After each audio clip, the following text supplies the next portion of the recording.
What's up, my friends? It's your boy Bobby G. Now, a couple weeks ago, we talked about this instrument right behind me. It's a mandolin from the 30s. You know what I mean? And when I sort of restored this instrument, I had to learn how to play it. I never, played mandolin in my life. Yeah, I figure out, most of the chords, mess around. I love this thing, man.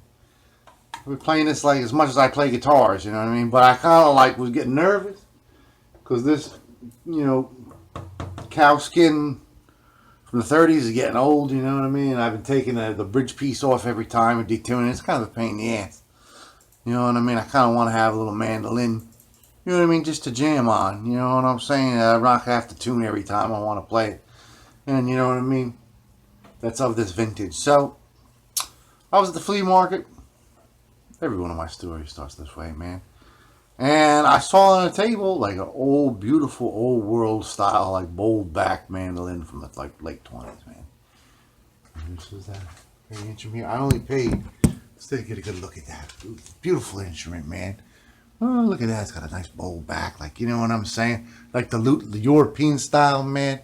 You know, I paid like $60 for this instrument. This is a Carl Fischer mandolin. Now, Carl Fischer still exists as a music publisher. New York City, you know what I'm saying? They used to be right at Cooper Square. And I think they moved to Wall Street a couple years back. But in the 20s and 30s, you know what I mean, they had a whole bunch of, you know what I mean, instruments in their own name. And I knew it was called Fischer because it doesn't have a label when you look right in it. You know what I'm saying? But the label's fallen off, so I saw it in the bottom. Now, these were made by Lyon and Healy. They were, you know what I mean, just a distributor called Fischer.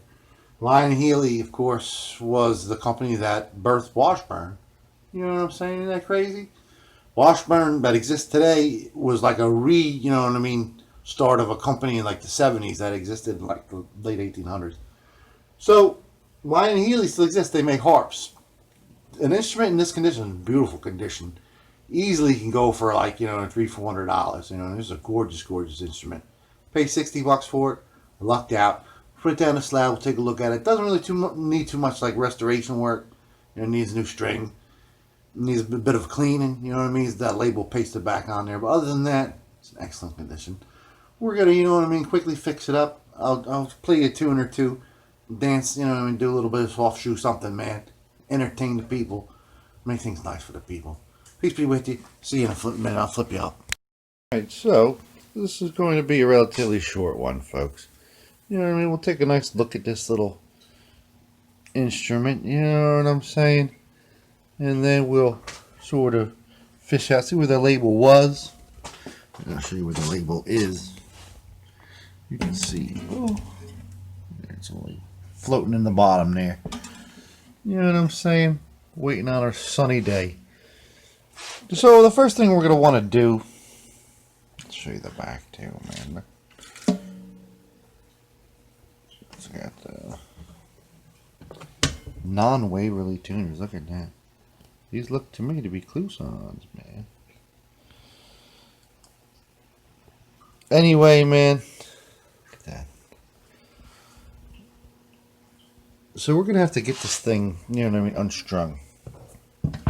Now it looks like the bottom here has a little like latch. You know what I'm saying? Unscrews. And it gives you access, you know what I mean, to the strings and the tailpiece. So we're going to take that off, and then I'll show you what it looks like underneath that. Then we'll take the strings off. All right, people? Quick one, you know what I'm saying? So we just unscrewed this little thing here, you know, one revolution, you know, enough to pull this guy down. You know what I'm saying? Oh. So let's just, you know what I mean, loosen these strings enough to just pop them off of here. You know what I'm saying? We'll rescue that label and call it a date. Peace. So we got the strings off, cleared away, got the bridge put over here for safekeeping. That label, you know what I mean, fishable. Let's get that guy out of there. So we got the label out. You can see that it's dirty. We just try to wipe that off real carefully. And the glue's like kind of like crystallized on the back. You know what I'm saying? So we'll have to be very careful putting this guy back in. You know exactly where he goes, though. We can see that space very easily. a lot of stuff in here. Let's try to shake all the stuff out of here. Maybe bring it out the garage real quick and hit it up with the shop vac. Very beautiful. See how they put like a little piece of like canvas down, you know what I mean, behind the strips of the wood. You know what I'm saying? But you can see some of the strips, you know, right here where they end and begin the varnish. Beautiful though. Beautiful. Let's kind of shake this guy out and we'll start cleaning up, get a little fret job. You know what I'm saying? It's a nice little instrument. Nice little instrument. See you in a minute. Brought it out to the garage. We shop vec'd it out. There's all kinds of miscellaneous stuff. We try our best to sort of, you know what I mean, get all the dust and stuff out of here. You know what I mean? But it's like a linen cloth. Kind of, you know what I mean? It backs that wood, so it's like, you know what I mean, just seeping up some dust, man. It's hard to sort of, you know what I mean, get your fingers in there. So here's the label. Let's give it a little quick brush. You know what I mean? It's real dirty with a piece of, you know what I'm saying, like a buffing cloth. You know what I'm saying? I'll be right back. We'll take a good look at it. We took quite a bit of dirt off of it. Let's get a good look at that. You know what I'm saying? Beautiful. Now, getting this guy back on is going to be kind of cumbersome. I mean, the back of it, had like that old, like real thick, you know, like postage stamp adhesive. And it looks like Lyon and Healy didn't, you know what I mean, moisten that. They just dabbed a little bit of glue on there, you know what I mean? Didn't want to wet it down. Now, wetting down a piece of paper this old would just, you know, it would disintegrate into, like, you know what I mean, just oatmeal immediately. You know what I'm saying? It would just destroy it. And that's going to be kind of cumbersome in a way. But, you know, removing this, you know what I mean? How do you do it without getting it wet? You know what I'm saying? You get it wet, it'll turn right into gum. Anyway, I'm going to take a little X-Acto knife and just try to get some of the bigger pieces off. And then we'll figure out how we're going to paste it in there. This is the tough part, people. Very tough. So we scraped off some of the stuff that was like clumping upward. You know what I mean? It wasn't, you know, now we're sort of able to sort of sit it flat. You can still feel it crunkling up. You know what I mean? Hear that? Crunkling up. Stuff like, as you touch it, it turns into like glue, man. You know what I mean? Anyway, we're going to take one of these dowels here. We're going to put a piece of low-tack painter tape on the front here and just sort of walk it down right into the middle of that. We're going to use a little bit of tight bond on the back of the sticker itself, you know what I mean, in the corners. You know, we've still got all four corners, pretty much, you know what I'm saying? And we'll put some in the middle too, and we'll just pat that down once we got it, you know what I mean, centered. You know what I'm saying, people? Center me out. So this is going to be some cursing going on. This is a rough operation. See you in a bit. Get some tight bond on the back of it. You know what I mean? Stuck it to this stick. Poked it through the hole and put it where it belonged. Now I'm going to do something that I think might be a bad move, but you know what I mean? I don't care. I want to flatten it out even further. So I'm going to spray a little bit of water on it, just dampen it out. And push it down a little bit more. Mistake. Mistake, maybe. So I activated that 100-year-old glue from the front, you know what I mean? And now it's like, you know what I mean? It's a little darker, you know what I'm saying? It's still wet, you know, it'll dry. Yeah, I'm saying it's never going anywhere because there are little pockets where we're still, you know, pockets of that glue, you know what I mean, sitting up, and that's what pushed it away from the surface in the first place. It was just curling up, you know what I mean? Anyway, it'll dry a little bit more. It's still wet. So, let's do the fret job, man. You know what I'm saying? Very carefully. You know what I mean? Very, very careful. See how this nut is specially carved? So you could string it 4-string or 8-string. You see that? That's a little trick, man. Nice. Nice. Let's get this guy out onto a tray. Fretboard done. Wiped it off. So now we're to clean off the whole body, the whole shebang with some furniture polish. You know what I mean? Everything. And when we're done with that, we're going to hit up the fretboard with some steel wool. Some mineral oil. So I'll see you when we're all greased and grisette. Peace. For the greasy time, it looks so good, nice and good. So we're going to let that set in there, man. Just let it greasy.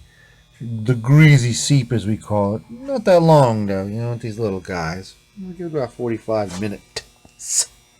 We'll come back, man. We'll wipe all this off. We'll start along the next step in our long road. So it's all seeped in. I kind of wiped off whatever little. There's nothing left, man. But it was, you know what I mean, a hungry hippo. So now we're going to also had some on seeping in on here. A little rosewood head stuck from the deep inside of the rainforest. Now, I got some mothers out, man. Cleaner wax. That's kind of an odd choice. Generally, an old instrument like this, you want to do all in butcher's wax. I'm going to do this on the rosewood. Yeah, I'm going to do this on the body. Because I'm grooming this to be a player's instrument. You know what I'm saying? Not a hater's instrument. You know what I'm saying? I paid $60 for it. You know what I mean? These things can bring up to like $350, $400. You know what I mean? In good condition like this. You know what I'm saying? But, you know what I'm saying? I'm not going to sell it. Also took a little bit of steel wool out of this. Didn't really do much. You know what I mean? Waste of time. You know what I'm saying? See when it's all sheened up, man. Sheened up, man. Sheened up, man. Looks so noose. So noose and spruce. Oh no. So let's string this old baby up, man.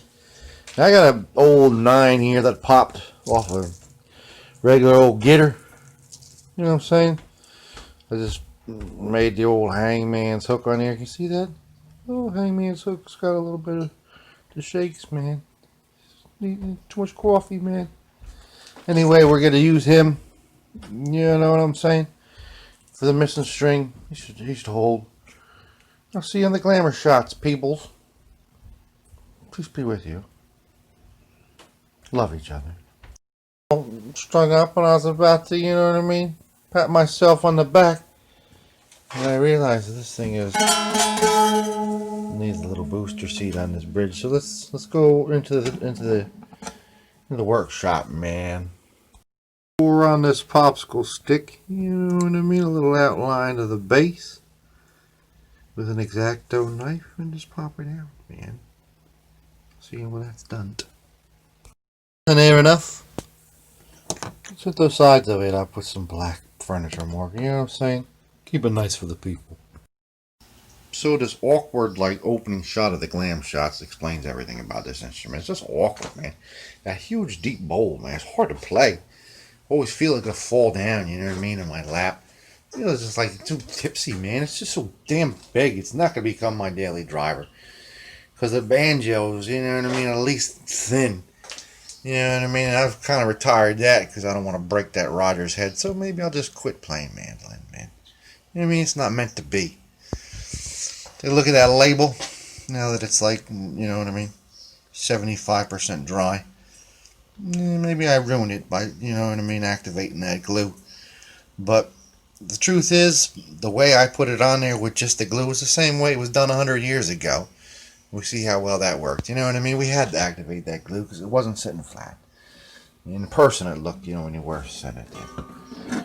So hey, maybe I did make a mistake by activating the glue. You know what I mean? It's my instrument. You know what I'm saying? It doesn't matter, man. You know what I'm saying? It's still a beautiful instrument. You know what I mean? That booster seat I put up under the bridge, you can barely see it. I'm shining a light on it. You know what I mean? Yeah, this caved in maybe a little tiny bit.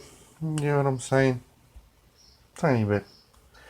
You know, so you see it now that I mentioned it. But, you know what I mean? In casual lighting, you can't tell. It's got a little booster seat on that bridge. You know what I'm saying? It looks gorge. Looks nice. It's pretty nice. So let's give it a hear. Let's give it a good listen. And then we can say, look after yourself. Peace be with you. Look after yourself. Peace be with you. Look after yourself. It's like a little tiny instrument on that seat, man. You know what I mean? Needs a car seat, bro. A little booster seat, man. A little instrument like that shouldn't be sitting in the seat alone. It's so brittle feeling too. It feels like an old instrument. And like I was saying, it's very uncomfortable to play. This big bowl back, man, this is like thicker than practically every guitar I own, man. The only stringed instrument I own that's thicker than this bad boy is that oud, man. I never played that thing either, you know what I'm saying? So unfortunately, I don't know if I'll be able to replace the Mandolin, but I'll definitely keep this around on tune. It sounds nice though. I want to talk to you about my man, John Holt, man. I love ska and like early reggae records, man. You know what I'm saying? Like 50s, you know what I mean? 60s. My man John Holt. You know what I mean? If you ever like want to hear a great record, I love the Mama rhythm. That's one of my favorite rhythms. Look for a record. He did a cover in like 2000. I think he might have actually wrote the song. I Want to Love You, man, on the Mama rhythm. Oh my God. It's a great, great cut, man. John Holt, bro. He wrote a song in '67, came a ska recording for the Paragons. That was a huge hit for a new wave group, man.